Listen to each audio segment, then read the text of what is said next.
Hi, everyone. Welcome back to English Unlimited Podcast. I'm Charlie. And I'm Jamie. And we are back, as always, to guide you through another deep dive. Our goal is to give you those strategies that high-level, fluent speakers are actually using, not just the grammar they know from a textbook. And today, oh man, today we are tackling a struggle that is so painfully relatable. I think we've all been there. I guarantee every single person listening has felt this. I had it just last week. I was talking to a friend, totally casual, and they asked me such a simple question. Right. I knew the answer. Like, I had the vocabulary in my brain somewhere, but my brain just hit a wall. It just froze. The classic cognitive lockup. You know all the information is stored in there, but the retrieval speed is just zero. It's zero, exactly. I wanted to answer so quickly, but the words, they just wouldn't connect. And all that came out was this, slow, hesitant, stammering. Full of those awkward silences. Oh, the long, awkward silences and the classic non-words, and ah. I felt exactly like this Reddit user whose comment we found. They described the feeling of trying to speak while having a potato stuck inside my mouth. That is such a perfect description. Yeah. And it speaks directly to the anxiety of, real-time communication in a second language. It really does. You feel this immense internal pressure to perform perfectly, and that fear, it doesn't help you. It actually blocks your ability to access the language that you already have. So that's our mission for this deep dive. Right. To take that potato out of your mouth for good. Yes. We've been digging into linguistic studies on fluency, coaching methods, and even analyses of high-level English exams, like the IELTS speaking test. Right. We're going to uncover exactly how high-proficiency speakers manage these real-time conversations and how you can train your brain to speak faster, smoother, and with so much more confidence. And I think the most important insight we're going to share is that fluency isn't about getting rid of hesitation completely. Oh, that's interesting. Native speakers hesitate all the time. It's about replacing those awkward, disruptive pauses with strategic, smooth techniques that let you buy the time you need to think. And speaking of buying time, we are going to teach you the most useful, natural, small words. Those little phrases like, you know and I mean. The ones that instantly make you sound more fluent. Yes. And we're going to test you on them later in a quick pop quiz to see if you can spot the fluent filler in action. So definitely stay with us for that. It is one of the most actionable things you can start using, like today, to transform your conversational rhythm. But first, before we get into all that, please do us a really quick favor. If you love deep dives that give you actionable steps, hit that subscribe button for the English Unlimited podcast and give this one a like. It really does help us reach more learners just like you who might be struggling with that exact same feeling. Okay, let's get into it. All right, so let's start where the problem really begins, which is in the mind. The psychological side of things. Exactly. You mentioned that potato in the mouth feeling. Our sources make it so clear that the problem isn't mainly a lack of vocabulary. It's a psychological block. That's so fascinating because we spend all our time trying to add new words to our brain, but the block is stopping us from using the words that are already in there. Precisely. The academic review we looked at, it was focused on reducing anxiety in the EFL classroom. English as a foreign language. Right. And it highlights a few key causes. It's this mix of low self-esteem, this intense fear of making a mistake that someone will see. And then they'll laugh at you. And being ridiculed, exactly. And then there's the internal pressure of trying to perfectly execute complex grammar rules while you're trying to speak. Oh, that sense of overload is so real. I remember trying to conjugate a verb in my head while listening to the other person, and by the time I figured out the verb tense, The conversation moved on. it had moved on 3 topics. That is exactly the mechanism of the mental block. Yeah. When you focus inward on how you sound, if your accent is okay, whether you remembered the third conditional, Right, all that self-monitoring. you create this intense, distracting pressure. The fear factor literally hijacks your cognitive process, and it blocks the smooth retrieval and assembly of words. So how do we stop the fear from blocking us? There was a really powerful coaching example in one of the materials that showed like an immediate shift. Yeah, the key takeaway from that coaching scenario was all about shifting focus. You have to stop focusing on performing and start focusing intensely on communicating the message. Just getting the idea across. Exactly. The student was stuck in this loop, just repeating, I'm not confident, and constantly checking their own speaking. So the coach just redirected their attention outward. What was the activity? What did they have to do that unlocked their fluency? The coach asked the student to shift from talking about their language level to talking about something they were an expert in. Something they were passionate about. Yes. And for this student, it was running a pastry shop. When the student had to explain how to make croissants, the words just came out, nonstop. They weren't focused on past perfects anymore. They were focused on conveying the temperature, the technique, the ingredients. That's amazing. It shows the words were never missing. The perfectionism was just keeping them locked up. The goal changed. It went from, I must speak perfectly, to, I must teach you this recipe. And that is the entire lesson right there. Fluency is fundamentally about flow, not perfection. You have to let go of the need to be judged as correct. Perfectionism is paralyzing. It's a paralyzing force in language learning. If you wait until you are perfect, you will literally never achieve fluency. You have to prioritize the message over the mechanics. Okay, but this sounds great in theory, but for someone who's already trapped in that anxiety, like a B1 learner who needs to practice to get better, how do you just stop caring about mistakes? Don't you need to correct mistakes to improve? That is a critical question, and it really speaks to the source of the problem, which one Reddit user we found perfectly described as the vicious circle. Let's pause right there. We need to unpack that term, vicious circle, because it feels absolutely central to understanding this language anxiety thing. For sure. I've heard it, but I need the full, clear breakdown. Absolutely. So in simple terms, a vicious circle describes a harmful, self-perpetuating cycle. A little loop. It's a sequence of events or problems where two or more of those problems just continually cause and increase each other. It's a feedback loop of negativity that is incredibly hard to break. I can already see how that connects to learning a language. Okay, give us the example. Start with a formal one. Formally, you might hear it in economics.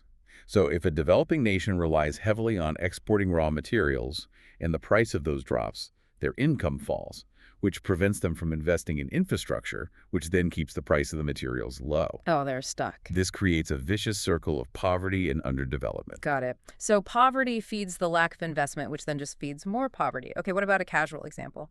A super common one is with fitness and injury. I gained weight because I was too injured to run. Now that I've gained weight, running is more painful on my joints, which means I run less and gain more weight. I am trapped in a vicious circle of pain and inactivity. That's very relatable. Okay, and the funny one. The funny one is the classic procrastination cycle. Oh, no. I'm too tired and anxious to start this huge project, so I scroll social media instead. Scrolling social media makes me feel guilty and waste time, so now I'm even more tired and anxious about the project. It's a hilarious but very real vicious circle of procrastination. It's too real. Okay, let's quickly role play that language anxiety loop that a listener might be stuck in right now. Let's do it. Okay, so I'm the anxious learner. I know I should practice speaking English today, but I'm so scared I'll make a mistake and look foolish. So I think I'll just avoid joining the conversation. And the result of that is, because you avoided speaking, you missed a chance to practice, your confidence drops a little, and your language retrieval speed slows down. Okay, now it's the next day. See? My memory is terrible, and my English skills are so weak. Now I feel even more anxious, so I'm definitely avoiding speaking again tomorrow. And that's exactly how the system traps you. The avoidance feeds the anxiety, and the anxiety feeds the avoidance. It's a negative feedback loop. So you have to actively do something to break that vicious circle. You have to. So what are some common collocations we hear with this phrase? Well, you just said one. Right. You'll commonly hear people talk about breaking or stopping the vicious circle. You can also describe someone as being trapped in a vicious circle. It's a really powerful term for any negative repeating pattern. Okay, so we need the tools to break it. Let's get into the actionable strategies. We pulled 10 key mindset tips from the coaching sources. Yes. Let's not just list them. Let's elaborate on the why behind each one, because that's what makes them stick. Agreed. These are concrete ways to interrupt that negative cycle. Where do we start? Tip 1. Believe and identify. This is foundational. You need to write a daily affirmation starting with, I am becoming. I am becoming a fluent English speaker. Exactly. Because identity shapes habits. Yeah. If you consistently tell yourself that, your brain starts looking for evidence to support that new identity, and it makes practicing feel more natural. It's called psychological priming. So stop saying I'm bad at English and start saying I'm a fluent English speaker in training. I like that. What's tip 2? Tip 2. Start simple and stop translating. The translation delay is a huge reason for slow speech. It's that extra step in your head. It's 2 extra steps. Yeah. When you hear English, translate to your language, think of a reply, then translate back to English. It's too slow. Right. You have to force yourself to think in simple English first. Forget complex debates. Just start with your internal monologue. I'm tired. This coffee is good. Where are my keys? So you're training the brain's background noise to be in English. That's really practical. What's next? Tip 3. Embrace repetition and rhythm. Fluent English has a certain music to it, a Yeah. specific stress and intonation pattern, a flow. And simply repeating short phrases and bits of dialogue with the correct emphasis helps your brain internalize the physical movements needed for speech. You're building muscle memory for your mouth and tongue. So they move automatically, and that reduces the mental effort when you're speaking. Exactly. Yeah. Which brings us to tip 4. Consistency. Tip 4. Create daily English routines. Link short practice sessions to habits you already have, like when you're making coffee or brushing your teeth or on your commute. Right. 10 minutes every single day is neurologically way better than 5 hours once a week. You're keeping those neural pathways active and ready to go. And that links to the next one, right? Expect to speak. Tip 5. Expect to speak. If you treat English like a school subject, your brain prepares for reading and writing. But if you prepare for speaking, your brain activates the mechanisms for production. So after every lesson, you have to say a few sentences out loud. You're switching from passive to active mode. You're telling your brain, we're going to be using this. How do we make sure that active production stays fun, though, so we don't just, quit? Tip 6. Connect emotionally. This is so important. If you learn English through topics you genuinely love, music, cooking, travel, video games, whatever it is, it creates stronger, more durable connections in your brain. Emotions act like a kind of cognitive glue. That's a great way to put it. You remember vocabulary tied to passion? So much better than from some boring textbook exercise. Use English to explore your hobbies, not just your homework. Got it. And tip 7, focus on communication, not grammatical structure. This goes right back to the croissant story. Right. Your main goal is to make the other person understand you. If they get 90% of what you said, even if the grammar was only 50% correct, that's a win. You succeeded. It takes the pressure off of self-correcting in the moment. Then there's tip 8, embrace feedback. Yes. Don't see mistakes as failures. They're just neutral data points. They are feedback. Yeah. Every mistake just shows you where your gaps are. The rule is simple. Speak before you're ready. Because if you wait for perfection, You'll be waiting forever. It delays fluency indefinitely. what about a more technical tip? Tip 9. Use language apps for quick recall. Apps like Anki or Quizlet are great for reinforcing that fast vocabulary retrieval. Fluency is often just about quick access to words. If you can pull up simple words in under a second, you free up your mental energy for building complex sentences. That's a great point. Okay, and the final one. Tip 10. Visualize fluent interactions. Before an important meeting or even just a phone call, spend 30 seconds mentally rehearsing the conversation going smoothly. Like an athlete visualizing a perfect shot. Exactly the same principle. It lowers that anticipatory anxiety and it primes your brain for success. It really makes the actual performance feel smoother. Wow. Okay, so when you lay out all 10 tips like that, it's so clear how much of fluency is managed before you even open your mouth. It's all psychological preparation. You're actively breaking that vicious circle by changing your internal script. Okay, so now that we've set up the right mindset, let's get into the actual mechanics of real-time speech. The nuts and bolts. When we speak spontaneously, our brain is doing something linguists call online planning. We're literally building sentences word by word, often while also planning the next 3 sentences. That sounds absolutely exhausting. It's no wonder we hesitate. It's inevitable. And hesitation markers aren't a sign of being a bad speaker. They are crucial conversational strategies. So what's their function? Their main function is to signal to the listener that you're thinking, that you need a moment, but, and this is the important part, that you are still in control of your turn and you have more to say. They are time-buying techniques. And we need to master the techniques that don't make us sound unprepared, because if you're really unprepared, a tough question can just throw you off completely. Right, it could completely derail your presentation. And that is a perfect intermediate term we should explore. Derail. Let's do it. So wait, I know what happens if a train derails, but how does that apply to a conversation? What does it mean for a question to derail your message? It's the exact same metaphor. To derail something means to cause a process, a plan, or a conversation to stop suddenly, to fail, or just to get pushed off its intended course. It's an interruption that causes a breakdown. Or a major change in direction. Okay, let's lock this in with the 3 examples. Start formal. Formally. The unexpected political scandal threatened to derail the entire corporate merger and led to months of costly delays. Clear. A major plan failing. What about a casual example? Casually. I was making great progress with my new study schedule, but a sudden illness last week completely derailed my momentum, and now I have to catch up. Ugh, that happens all the time. And the funny one. The classic.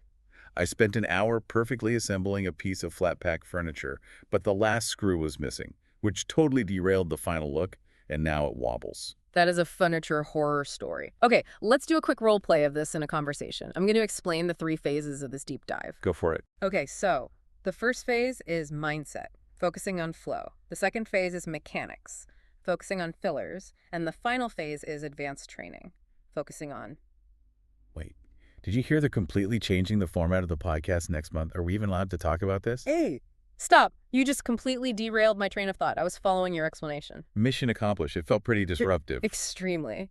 So, common collocations for derail would be things like derail a plan, derail a project, derail a conversation, or derail your momentum. And you could say something might potentially or totally derail an effort. Exactly. Okay, so back on track. We need to focus on using the right kind of filler so we don't get derailed by our own thoughts. And this is where the technical data from the IELTS study is so incredibly valuable.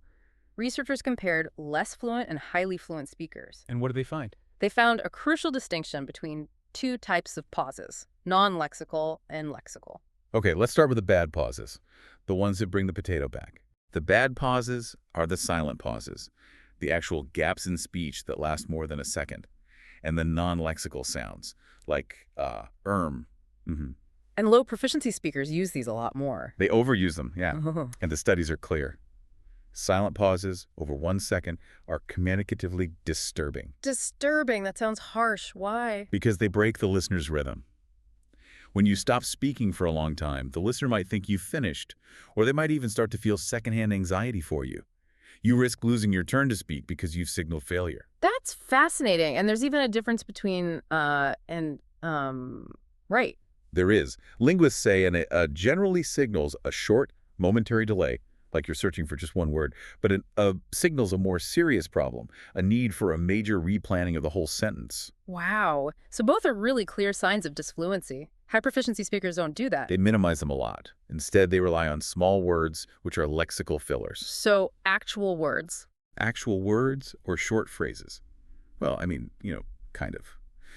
These are far less disruptive, and they actively oil the wheels of verbal interaction, as one source put it. So they secure your turn to speak while you're planning what to say next? Exactly.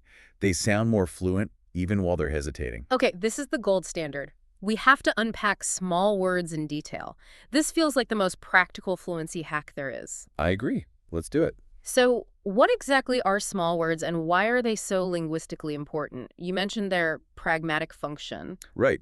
So small words, or lexical fillers, are short words or vague phrases that help manage the conversation's flow.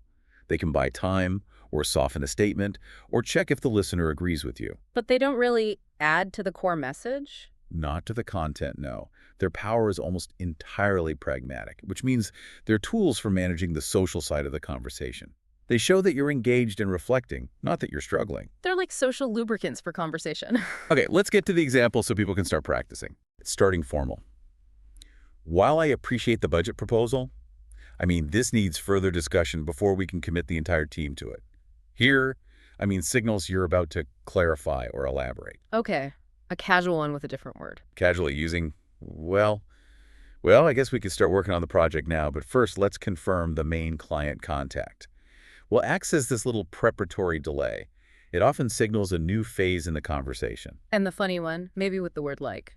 The very conversational one. She was totally gonna tell us the whole story, but then the phone died. Okay, so in that context, is just a filler that softens the statement. Exactly. Let's try a quick skit using, strategically.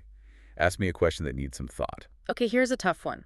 If you had to choose between saving time and saving money on a big, complex project, which is more important and why? Well, that really depends on the project phase. If we're in the initial development stage, time is everything because delays can compound. But, if we're in the later, more mature phase, then saving money becomes the main goal. See, That was so smooth. You used, well, to open the answer and buy a second, and then, to structure the complex thought, it sounded reflective, not hesitant. That's the power of these lexicalized hesitations. They signal reflection, not incompetence. Okay, so besides small words, what other techniques can we use to buy time professionally? The second big technique is using time fillers. These are whole phrases dedicated to stalling for time. Like what? Things like, "That's a great question," or "I've never thought about it that way before," or "Let me elaborate on that point." I hear people use those in meetings all the time. Why are they better than just a small word? They're a higher level strategy because they are complete, coherent sentences. They actively engage the listener while your brain is working in the background to find the specialized vocabulary you need. They're professional stalling tactics. Exactly. They give you a guaranteed window, maybe 3 to 7 seconds, to formulate your answer without the pressure of silence. Okay, and what's the third master level strategy? Paraphrasing as a cognitive tool. We touched on this, but I want to go deeper. What's the cognitive science here? Why is restating a question in my own words mentally easier than just answering it? Because paraphrasing relies on lower order cognitive skills. When someone asks you a complex question, the highest part of your brain, your executive function, is overloaded trying to create a new answer. Right. But paraphrasing mainly involves recognition and repetition of information that was just given to you. Oh, I see. It's like my brain has already done 80% of the work just by hearing the question. Exactly. Restating it is a much less demanding task than synthesizing new high-level information. So you're confirming you understood, which is lower order, while the highest function of your brain is quietly working in the background, formulating the real answer. That is a genius technique. You sound engaged and thoughtful, and you're buying crucial planning time with zero disfluency. It's a master-level communication technique. So now let's talk about advanced proactive training. We're moving from just fixing hesitation to actually preventing mental blocks from happening in the first place through anticipation. And this is where we use the chess player analogy. Okay. Good speakers don't just think about their next word. They anticipate the audience's likely questions, their objections, their responses. And this preparation minimizes mental blocks when they happen.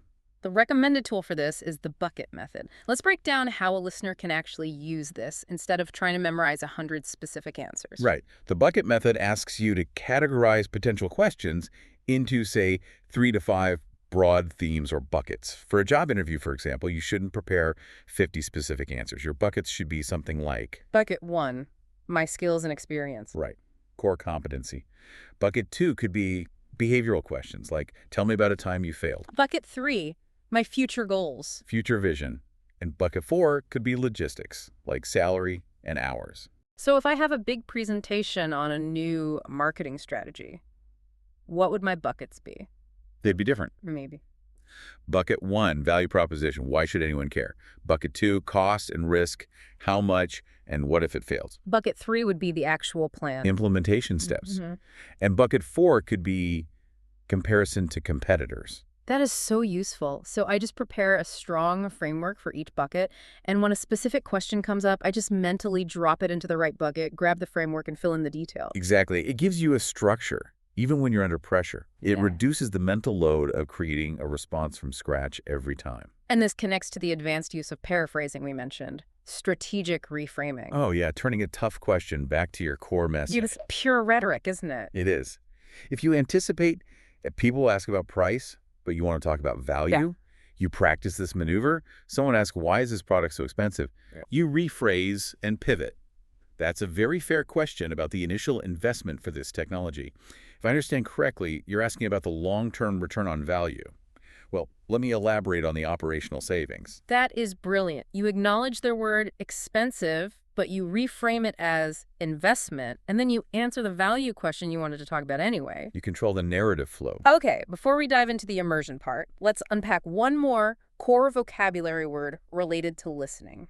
Gist. A vital word for B1 learners, especially when they feel overwhelmed by fast native speech.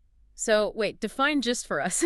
And why do we naturally listen for it when we're overloaded? The gist is simply the main point, the essential substance, or the general sense of something, without needing all the specific details. That's a bottom line. The bottom line. And we listen for it because our brains have a limited capacity for processing new language.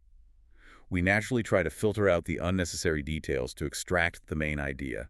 It's a survival mechanism. Makes sense. Let's hear the examples. Start formal. Formally, the economic analyst delivered a highly complex report, but I quickly got the gist of his overall conclusion. Invest now. Casual example. Casually, I had to leave the meeting early, but my colleague gave me the gist of what was decided about the holiday party. And a funny one. I only read the headline and the first sentence of the article, so I captured the gist of the news story, which, unfortunately, turned out to be completely wrong because I missed the correction at the end. Huh. A classic lesson in not just reading the headlines. Okay, let's role play this quickly. Okay, I've just spent the last few minutes detailing the bucket method, strategic reframing, and the 4 steps of preparing for an interview. What is the gist of this whole segment? The gist is that fluent speakers act like chess players. They use proactive anticipation and frameworks to prepare for conversations, so they never have to start an answer from zero. Spot on. You got the main message perfectly. So what are the main collocations for gist? The most common phrases are get the gist, miss the gist, and understand the gist. It's always about acquiring that main idea. Perfect. Okay, let's turn to our final major training strategy, authentic immersion. How do authentic materials actually boost confidence and help with fluency? This brings us full circle back to the emotional connection and the anti-perfectionism mindset. Right. The research on authentic materials, real-world media like videos, songs, TV shows, shows that learners love them because they show the language being used for authentic communication. It's not fake or contrived. So watching a short YouTube video about my favorite travel spot where the host is just talking naturally is actually better than a textbook dialogue. According to these sources, yes, because it links English to your passion, creating those stronger brain connections. And more importantly, it shows learners how native speakers actually speak with slang, natural pauses, and even small mistakes. Wait, that is a huge psychological boost. You see native speakers hesitate or even mess up a little bit, and it suddenly makes your own mistakes feel normal. Exactly. It demystifies the language. English stops being this abstract, perfect subject you study and becomes a practical, flawed communicative tool. That's a huge mindset shift. One student in the study said it perfectly. I now understand that sometimes it can be very simple to express yourself, and I was making it too hard. And that leads to the mechanical benefit, chunking. How does focusing on chunks of words help fluency? Well, fluency isn't just knowing single words. It's being able to deliver pre-assembled phrases automatically. Like little packages of language. Exactly.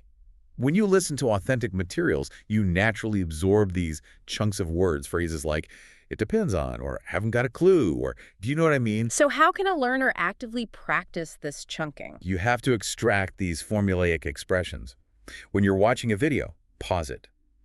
Write down phrases longer than 3 words that are used a lot and repeat them out loud until they feel natural in your mouth. So the goal is to move from translating word by word to just delivering these pre-packaged phrases. Yes, it drastically reduces your cognitive load because your brain delivers a whole package rather than having to build it from scratch every single time. It provides that rhythm and flow that's often missing. But there's a danger here, right? If the material is too difficult, it can be frustrating, and the learner might feel like they're overcomplicating the whole process again. That's a common pitfall.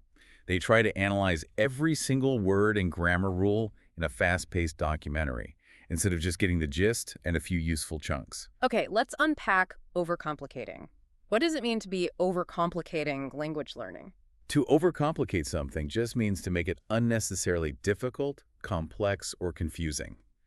It's often because you're seeking too many variables or aiming for an impossible level of perfection in a simple task. Adding difficulty where simplicity is better? Exactly. Okay, let's get the examples. Start formal. Formally. The team spent 3 weeks debating the minute details of the proposal, ultimately overcomplicating a simple management solution that should have been implemented immediately. Casual. Casually.